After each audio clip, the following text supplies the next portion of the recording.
호주 당국이 북한을 대량 살상 무기 확산과 관련해 금융 위협을 제기하는 주요 국가로 지목했습니다. 북한 측이 호주와 아시아 국가의 활발한 경제 활동을 악용하려 한다면서 실제로 호주에서 대북 제재 위반으로 사법 처리된 사례도 있다고 소개했습니다. 박형주 기자가 보도합니다. 호주 정부 산하 금융정보분석센터는 14일 발표한 국가 확산금융 위험평가 보고서에서 북한이 대량 살상 무기 WMD 관련 확산 금융 분야에서 호주에 위협이 되고 있다고 지적했습니다. 호주가 확산 금융 분야에서 민감한 이중용도 상품과 지식 수출을 노리는 국가 연계 조달 네트워크의 주요 공격 대상이 되고 있다면서 이 조직과 연계된 국가로 이란과 함께 북한을 지목한 것입니다. 확산 금융은 대량 살상 무기 확산을 용이하게 하기 위해 자산이나 금융 서비스 등을 제공하고 금융 거래를 수행하는 활동을 말합니다.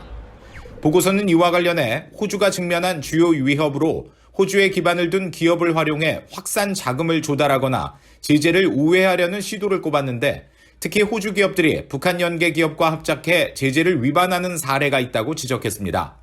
그러면서 실례로 지난해 7월 호주 뉴사우스 웨일스주 대법원이 대북제재 위반 혐의를 적용해 처음으로 자국민을 처벌한 사례를 소개했습니다.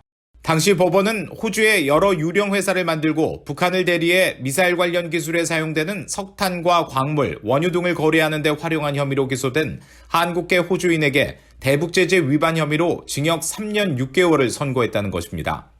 또 지난 2017년 호주에 등록된 부동산 회사의 중국 국적 고위직이 북한산 석탄을 러시아산으로 허위 표기하고 이를 베트남에 수출해 호주 정부의 조사를 받은 사례도 있었다고 밝혔습니다.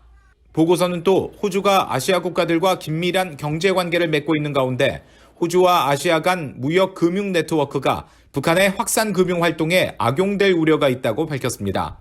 특히 세계 최대 광물 수출국 중 하나인 호주가 중국 등 아시아 국가와의 거래를 통해 제3국을 거쳐 북한에 광물을 수출하게 될 위험이 있으며 북한으로 불법 원유나 정제유를 수출할 가능성도 있다고 진단했습니다. 보고서는 호주 당국이 제재 회피 시도와 확산 금융 범죄를 막기 위해 다양한 조치를 취하고 있다는 점을 강조하면서 금융 관련 기업 215곳을 대상으로 실시한 설문조사 결과 전체 응답 기업의 57%가 북한 등이 제기하는 확산 자금 조달 위험 지표와 신호에 대해 잘 인식하고 있는 것으로 나타났다고 소개했습니다. VOA 뉴스 박형주입니다.